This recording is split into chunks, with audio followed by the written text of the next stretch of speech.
Hello students. So today we will see what is Banker's algorithm for deadlock avoidance. So this comes in module 3 of operating systems. So before we proceed to what a Banker's algorithm is, we will see what a deadlock is.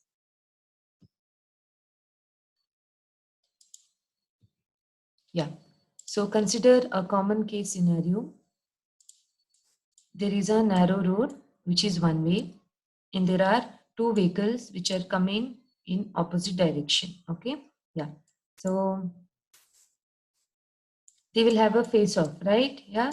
So this is a deadlock situation because the two vehicles cannot cross each other because this bridge is very narrow and one has to take a reverse if the other one has to cross the bridge. So let us compare this situation with process situation of OS. So we have two processes, okay, and there are two resources, okay. Resources can be logical resources or physical resources. Example for physical resources are CPU, scanner, printer. Examples for logical resources are files, memory. Okay, so we have two resources and two processes. Okay, now process one, these arrows indicate something. So if an arrow is from resource to process, it means that that particular resource is assigned to the process. If the arrow is from process to resource, then that means that process is requesting or is waiting for that particular resource. Okay, so here process 1 has been assigned resource 1 and process 1 is requesting for resource 2, whereas process 2 has been assigned resource 2 and is waiting for resource 1. So this is a deadlock situation. Why? Because here the two processes are waiting for resources which are being held by the processes, that is the other processes. Okay, so this is a deadlock situation. So as per the definition, it says that a process requests resources. So let's take an example. Process 1 has requested for resource 2 and it keeps waiting for resource 2, and sometimes process 1 goes into a forever waiting state because resource 2 is being held by process 2 and process 2 does not release resource 2. So this is a forever waiting state or a deadlock state. Okay, yeah. Banker's algorithm. Banker's algorithm is an algorithm to avoid deadlocks. Okay, so in Banker's algorithm, you will arrive with either a safe sequence or an unsafe sequence. If you arrive with a safe sequence, it will tell you that there is no possibility of deadlock being occurring in the future. If you arrive with an unsafe sequence, then there is a possibility of deadlock arriving in the future. Okay, that is why it is a deadlock avoidance algorithm. Banker's algorithm, it got its name Bankers because it was used, it can be used for banking purposes, whether a loan can be lended to a person or not. Okay, we have in this case we have 5 processes. This is a question. Consider a system with 5 processes. We have 5 processes and 3 resources. Okay, so the 3 resources are A, B and C. Okay, so A has 10 instances of resource A, B has 5 instances of resource 5 instances of resource B, and there are 7 instances of resource C. We can consider A has CPU, B has printer, and C has memory. Okay, this is what it means. Now here we have actually 4 data structures. Okay, allocation, max and available. Right now I'm showing you 3 data structures because these 3 data structure, or they are in matrices form, right, will be given to you in the question. Okay, we have allocation, max and available matrix that are given to you in question. We have 5 processes here. Okay, let me tell you what this allocation max mean. Okay, let us consider for P naught. Look at this. P naught requires 7 instances of A, but it has received 0, or it has been allocated 0 instances of A.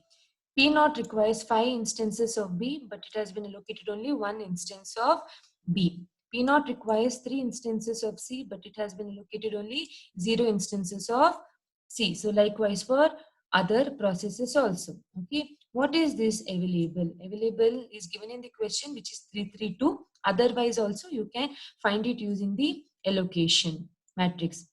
Now What is allocation? What does this mean? These many are allocated. Yeah, these many instances of A are already been allocated, have been allocated already. So if you just sum up this is going to be 2, 3 and 2, right? So this is going to be 7. So we have 10 instances of A and 7 have already been allocated. So 10 minus 7 is going to be 3.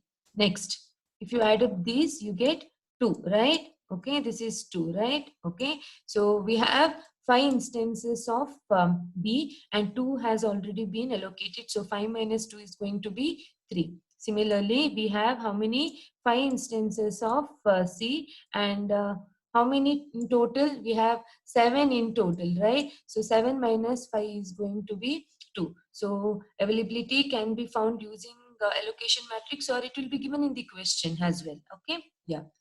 Next, need. Need is the fourth data structure or the matrix that you need to calculate. What is need? Need, I have written the formula here. Need is nothing but max minus allocation. Generally also, right? So I will explain you. P naught, I'll just clear this. Yeah. Now, P naught actually requires 7 instances of A, but it has been allocated 0 instance. So what is its need for A? P naught requires 7 minus 0, which is 7 instances of A. P naught requires 5 instances of B, but it has been allocated only 1 instance of B. So 5 minus 1 is going to be 4. P naught requires 3 instances of C, but it has been allocated only 0 instances, no instances in fact. So 3 minus 0 is going to be 3, right guys? Yeah.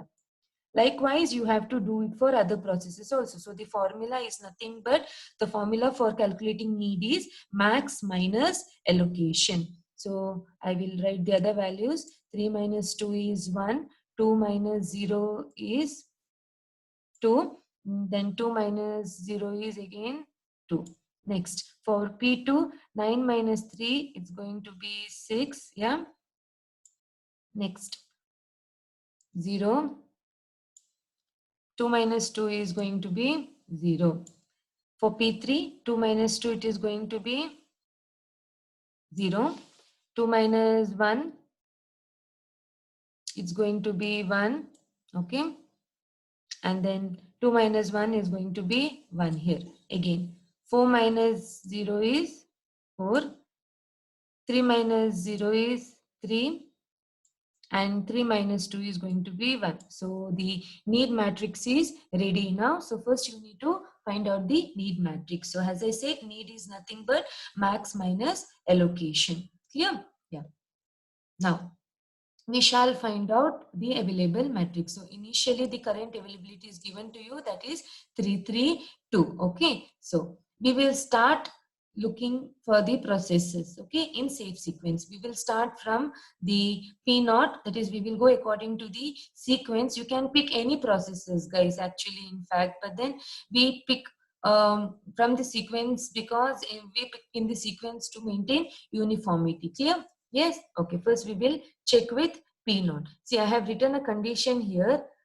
If available is greater than or equal to need. Generally also, right? If the availability is more than the need, if the availability is more than or equal to the need, only then you can cater to the need, right? So first we will start with P naught.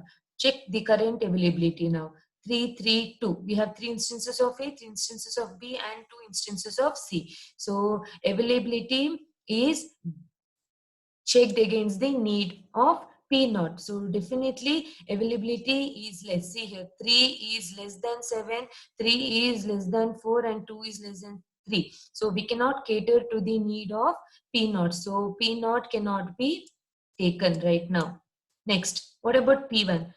Check the need of P1 against the availability. 3 is greater than 1, 3 is greater than 2, and 2 is equal to 2. So you can definitely cater to the need of P1, right? So I can pick P1.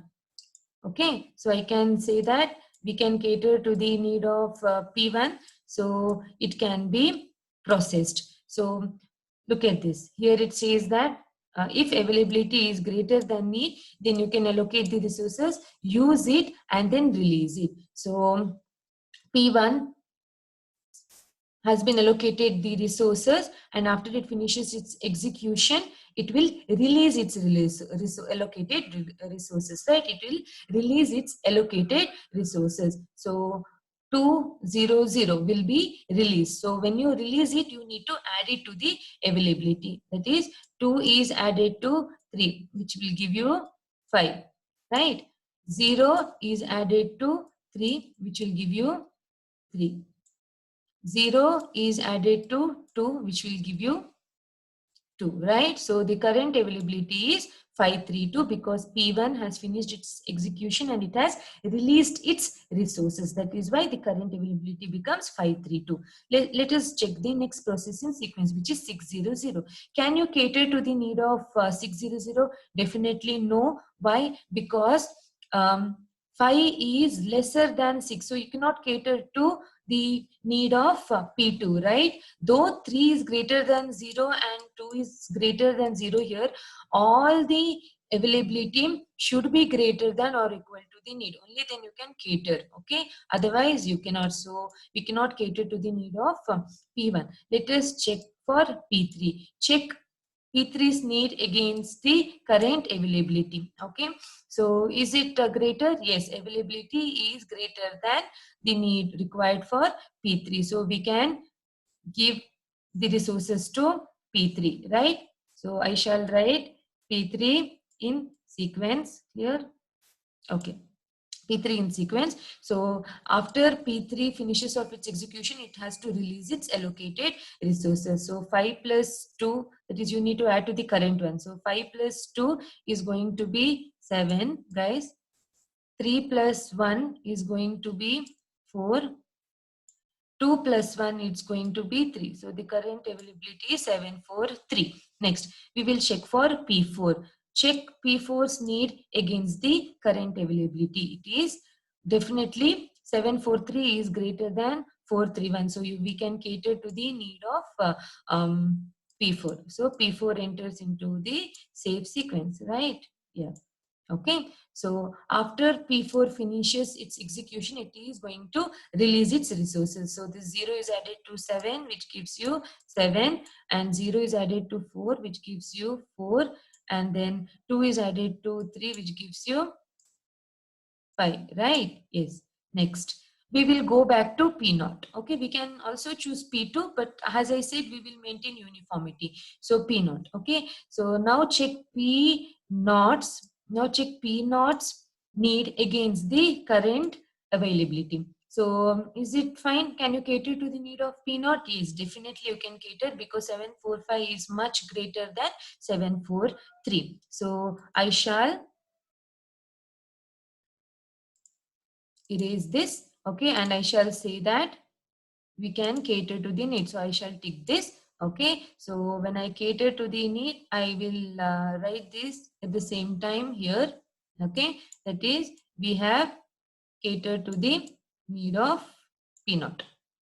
Fine. So P0, what is P0? 0, 1, 0. So this has to be added to 745. So 745, so 7 plus 0 is 7. 4 plus 1 is going to be how much? 5. And then 5 plus 0 is going to be 5. So the current availability is 755. Okay. So what is pending? Pending is P2, right? So check P2's need against the current availability. So definitely the availability is much more than the need. So we can cater to the need of P2, right? Okay. So I shall write, I shall put a tick against P2 saying that its need can be catered. Okay, P2's need can be catered. So P2's need is catered. So when P2 finishes off its execution, what do you know? What do you get? You have to add its resources to the available resources, right? So if you add 3 to 7, what do you get? You get it as 10, right? Yeah. Next, then if you add 0 to 5, you get it as 5. Next, if you add 2 to 5 here, you get it as 7. So just cross check this with the question that is given here. So we have arrived at the total number of resources, that is 10 for A, 5 for B, and 7 for C. Okay, so this is a safe sequence. We have arrived at a sequence which is safe, that is all the processes are involved and they are in safe sequence. This means there is no possibility for deadlock occurring for this particular scenario. If you arrive with an unsafe sequence in the sense, if there is a process which cannot be whose need cannot be catered, then that is safe sequence, unsafe sequence. Okay, so you will not be having all resources here, so that is called as unsafe sequence. So in that case, there is a possibility of deadlock. Okay, so this is a very important problem. I'll be uploading another version of Banker's algorithm with extra details, okay, in some other video, upcoming video. Okay. Thank you.